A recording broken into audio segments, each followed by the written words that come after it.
इस कार्यक्रम के पुण्यार्जक हैं आयोजक एवं निवेदक ज्ञान विद्या चातुर्मास समिति 2023 सकल दिगंबर जैन समाज Ahmedabad, Kataria automobiles private limited Ahmedabad.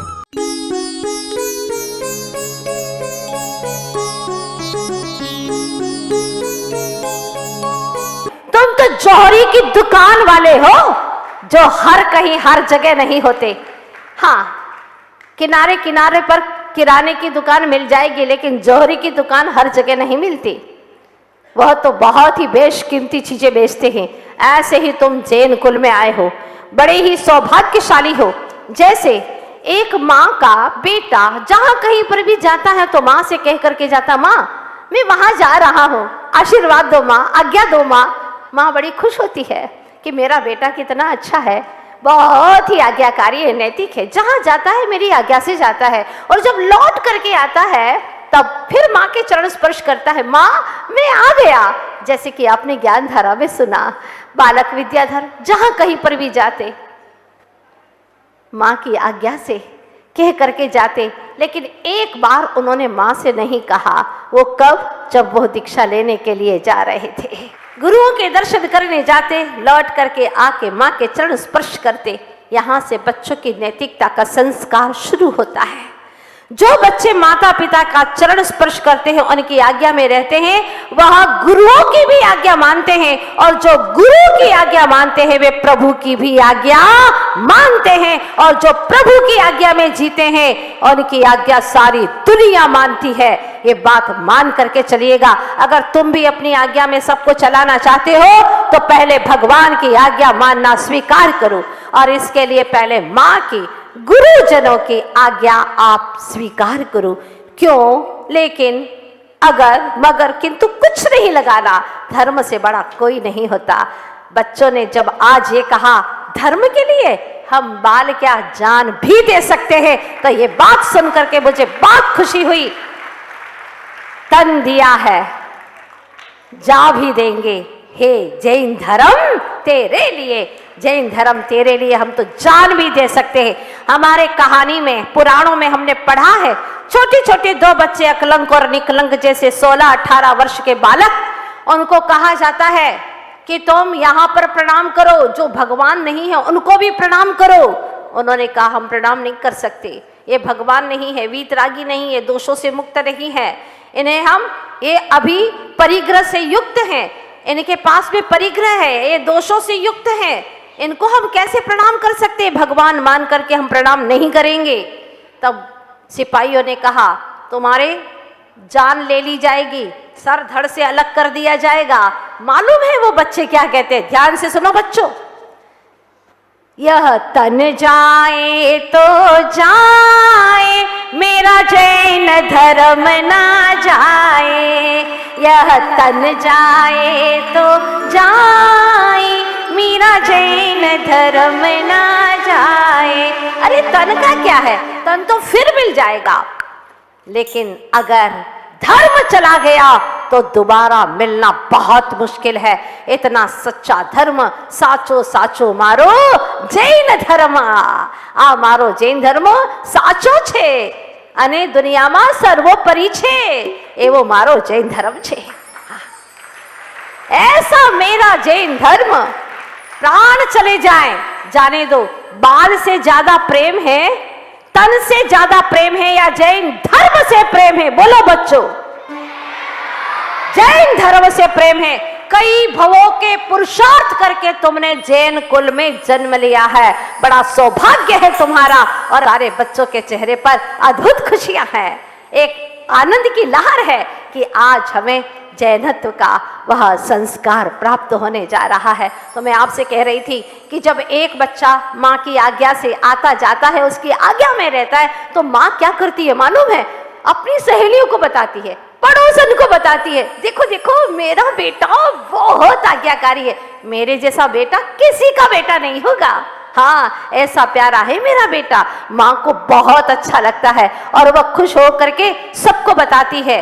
उसी प्रकार से जो भगवान की आज्ञा में रहता है, भगवान का दिव्य ज्ञान सारे विश्व में जाहिर कर देता है कि ये बालक आज्ञाकारी है, और इसकी यश कीर्ति दशों दिशाओं में, सारे विश्व में फैल जाती है। उसकी प्रसिद्धि फैलाने की जरूरत नहीं पड़ती, अपने आप ही फैल जाती है, जो भगवान और गुरु की आज्ञा में रहता है। बस जो कुछ भी काम करे, जैसे सच्चा बेटा होता है तो कहता है मैंने किया, ऐसा नहीं कहता, वो अहंकारी नहीं होता। माँ आपकी कृपा से हुआ, पिताश्री आपकी कृपा से हुआ, यही बोलना चाहिए। आज से जब भी कोई अच्छा काम हो जाए तुमसे तो क्या कहोगे? माता पिता की कृपा से हुआ है, उनके आशीर्वाद से हुआ है। अगर वो संस्कार नहीं देते तो कोई अच्छा काम होता क्या? आज आप लोग यहाँ पर आए हैं किसकी बदौलत? माता पिता की बदौलत, बिल्कुल। तो जो बच्चे अपने माता पिता की आज्ञा को सर्वोपरि रखते हैं, वो एक दिन बड़े होकर के गुरु और प्रभु की आज्ञा को सर्वोपरि रखते हैं और फिर कहते हैं तिथयरा में पसियंतो, सिद्धा सिद्धि में दिसंतो। गुरु देव पसायन, किसके प्रसाद से हुआ? देव गुरु पसायन, देव और गुरु के प्रसाद से सब कुछ अच्छा हो रहा है। हाँ, बहुत अच्छी बात है। तो अब हम क्या क्या सीखे हैं अपने माता पिता से, क्या सीखे हैं अपने गुरु से, और क्या सीखे हैं अपने प्रभु से? पहली बात, अकेले भी बैठो तो अच्छे से बैठो, पोस्चर अपना सही रखो। जो टेढ़े मेढ़े बैठते हैं ना, वो टेढ़े मेढ़े ही पैदा होते हैं अगले भवों में। और खास तौर पर भगवान की शरण में, गुरु की शरण में, धर्म सभाओं में हमेशा बिल्कुल स्ट्रेट बैठना चाहिए। अच्छे से बैठिएगा, नहीं तो कमर टूटती रहेगी तुम्हारी। जो धर्म सभा में व्यवस्थित नहीं बैठते हैं, जैसे कि आप लोग घर पे बैठते हैं ना, सोफा सेट, बिल्कुल सेट नहीं, जिंदगी को अपसेट कर देने वाला है। और मोबाइल चलाते वक्त तो बिल्कुल यू आकार बना लेते, यू आकार, है ना। इसी से तो स्लिप डिस्क होती है। छोटे छोटे बच्चों की आजकल कमर में दर्द होता है, इसका कारण ही गर्दन खराब हो जाती है, सर्वाइकल प्रॉब्लम हो जाती है। हाँ, और कई बार हमने देखा जब लिखते हैं ना तो ऐसे लिखते हैं जैसे गैया घास खाती है ना बिल्कुल ऐसे ही बैठ जाते हैं लिखने के लिए। ये कोई तरीका है क्या? सबसे पहले स्ट्रेट बैठना सीखे, और यह हमेशा के लिए आपको संस्कार बनाए रखना है। मोबाइल आप बंद नहीं करेंगे मुझे पता है, लेकिन कम जरूर करना है। बड़े ध्यान से सुनेंगे, खास तौर पर आगे वाले बच्चों का संस्कार नहीं होगा। जैसे आए हैं वैसे ही जाएंगे आप लोग। अगर आप सही तरीके से नहीं बैठेंगे तो बिल्कुल शांत मन से बैठेंगे। और जो आज आप लोगों को स्मृति चिन्ह मिलने वाला है, बिल्कुल प्योर सिल्वर का, बहुत अच्छा, वो जिंदगी भर अंतिम सांस तक तुम्हारे साथ में रहेगा। हमेशा याद दिलाएगा तुम्हें कि तुम जैन हो। विदेश भी जाओगे, पढ़ने के लिए भी जाओगे तो अपना स्मृति चिन्ह साथ में लेकर के जाओगे। वो तुम्हारा हमेशा तुम्हारी सांसों से बंधा हुआ रहेगा। ध्यान रखें, बिल्कुल अच्छे से बैठ जाए। यहाँ पर बात बड़ी महत्वपूर्ण है। तो कम से कम पढ़ाई से जुड़ा हुआ है अगर आपका मोबाइल, तो उतना कंपलसरी है, तो आप उतना ही काम में लें। नहीं तो भविष्य में अगर अस्वस्थ हो जाएंगे, आंखें खराब हो गई, दिमाग खराब हो गया, तो कोई डॉक्टर्स ऐसा नहीं दुनिया में जो तुम्हारी आंखें फिर से ठीक कर सके, तुम्हारा दिमाग ठीक कर दे। ऐसा बिल्कुल नहीं होगा। फालतू जीवन अपना व्यर्थ ना करे। फालतू जो जीवन है मनुष्य का, वह पालतू पशु से भी बदतर जीवन है। इसीलिए कुछ काम नहीं है, फालतू बैठे हुए हैं, ऐसे ऐसे करते जाओ करते जाओ करते जाओ। जो भी आज फालतू बैठ करके मोबाइल को घुमाते रहते हैं, वो सब मरने के बाद में तिर्यंच गति में फालतू यानी बेरोजगार, इधर उधर घूमने वाले पशु बनने वाले हैं। समय का सदुपयोग करो। एक एक समय बहुत ही कीमती है तुम्हारा। महत्वपूर्ण बात आज आप लोगों से कहना चाहती हूँ, कैरियर। अपने मित्र ने जो भी चुना है सब्जेक्ट, वो मत सोचो तुम कि मैं भी ऐसा ही ले लूं। नहीं, तुम्हारी रुचि किस में है, किस में है तुम्हारा इंटरेस्ट। देखा देखी अगर लोगे तो बीच में ही ड्रॉप कर दोगे।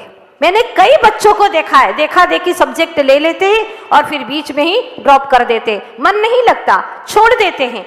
इसीलिए आपसे मेरा एक निवेदन है कि जब आप 11th 12th में हो, वो क्लास आपके लिए बहुत ही महत्वपूर्ण है, वो मूल नींव है आपकी। इसीलिए आप अपने मन की सुने। जो आपका मन कहता है वो ही विषय आप चुने। अगर आपको स्टोरी में मजा आता है, हाँ स्टोरी में मजा आ रहा है, कई बच्चों को स्टोरी में ही मजा आता है, लिटरेचर ले लें आप लोग। अगर व्यापार में मन है तो कॉमर्स ले लें। अगर मोटिवेशनल स्पीकर बनना है आपको तो इसके लिए आपको लैंग्वेज तरह तरह की सीख ले तो बहुत ही आनंद आ जाएगा। और सबसे बढ़िया बात तो ये है कि अपने जीवन को आदर्श और बहुत अच्छा बनाने के लिए आप एक अच्छे विद्वान बन जाएं। जो विद्वान होता है वो कभी भूखा नहीं मरता। क्यों?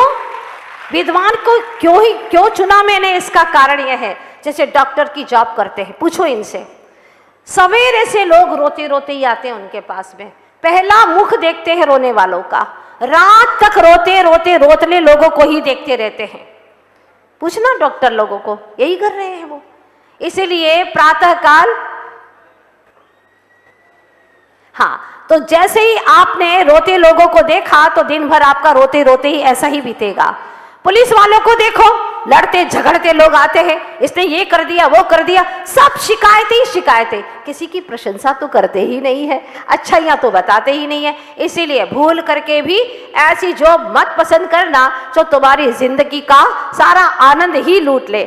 आप कहोगे कि हम तो लेप खोल देंगे, तो क्या देखोगे? मलमूत्र देखोगे दिन भर, क्या देखोगे? यही देखोगे। मैं और आप लोगों से कहना चाहती हूँ, अगर जज और वकील बन गए मान लो, तो क्या होगा? हाँ, सब लड़ने झगड़ने वाले ही केस आएंगे आपके पास में, कोई हंसते हंसते नहीं आएगा, साहब ऐसा हो गया वैसा हो गया, रोते रोते आएंगे। सीए बन गए, इनकम टैक्स ऑफिसर आदि बन गए, उनके पास में भी सारे लोग रोते रोते ही आ गए। हाँ, इसने मेरी चोरी कर ली, मेरी जमीन हड़प ली, ये हो गया, सारे लोग रोते रोते आएंगे। लेकिन ध्यान रखना, आएंगे कोई टैक्स बचाने के लिए भी गिड़गिड़ाएंगे, है ना, ये सब कुछ करते ही रहते हैं, आप लोगों को बहुत अच्छे से मालूम है।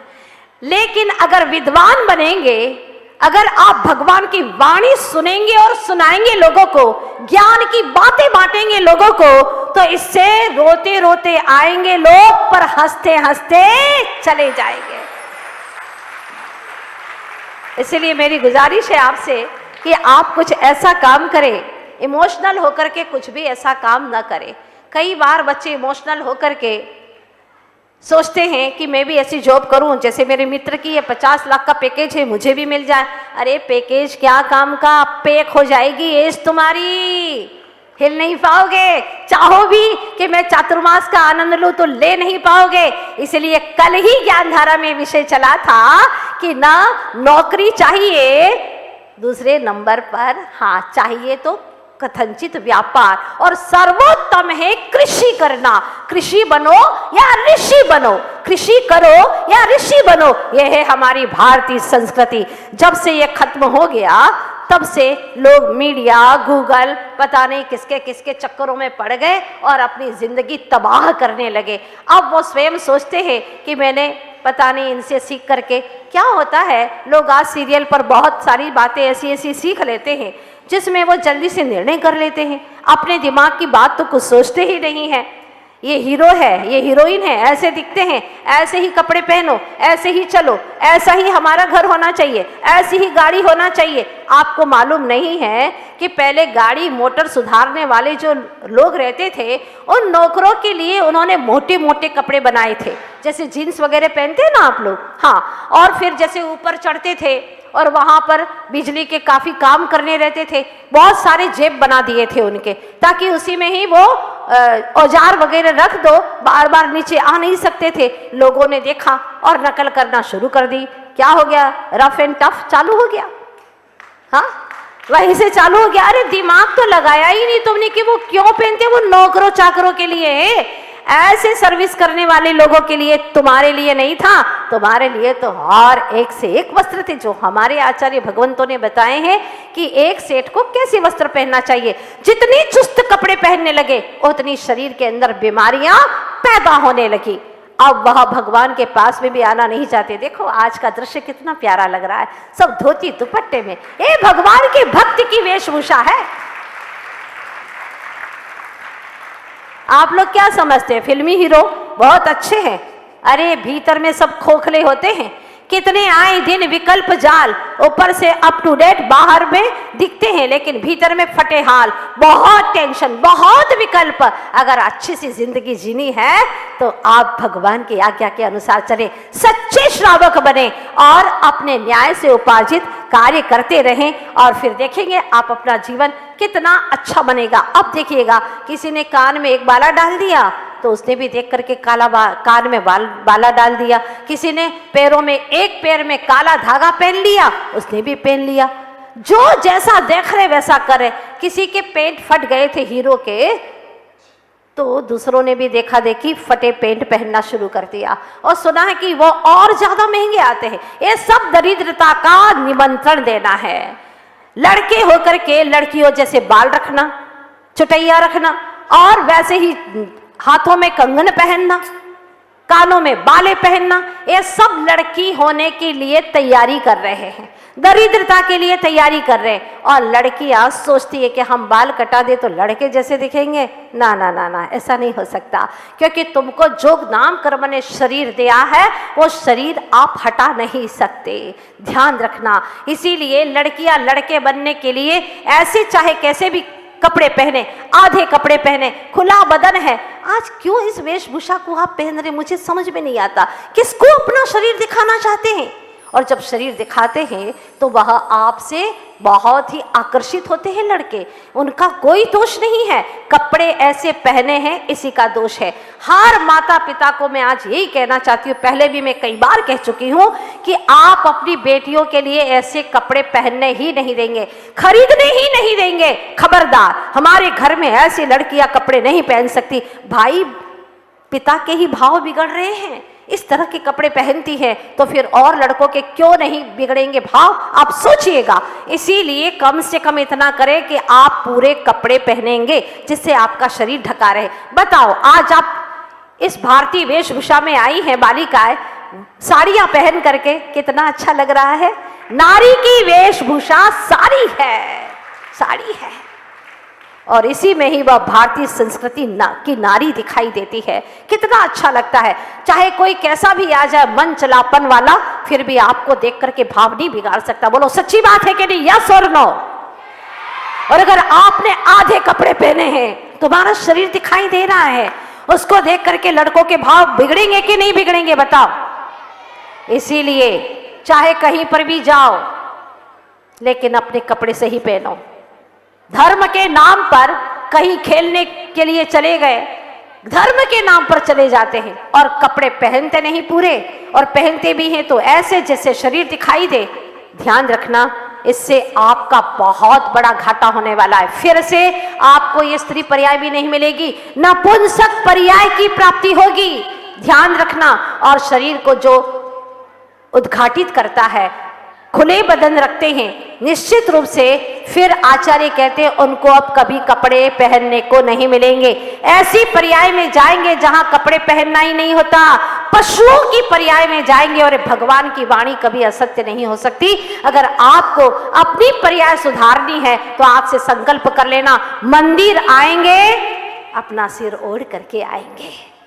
महिलाएं सुन रही हैं, माताएं, पहले माताएं सुन लो इनकी। हाँ, जब भी मंदिर आएंगे हम अपना सिर ओढ़ करके आएंगे। अदर मंदिरों में देखो आप, वहां पर भी संकल्प नियम होता है कि बिना सिर ओढ़े कोई मंदिर में प्रवेश नहीं करेगा। ये तो जिनेंद्र भगवान का मंदिर है, 3 लोक के नाथ का मंदिर है, यहाँ आप सिर ओढ़।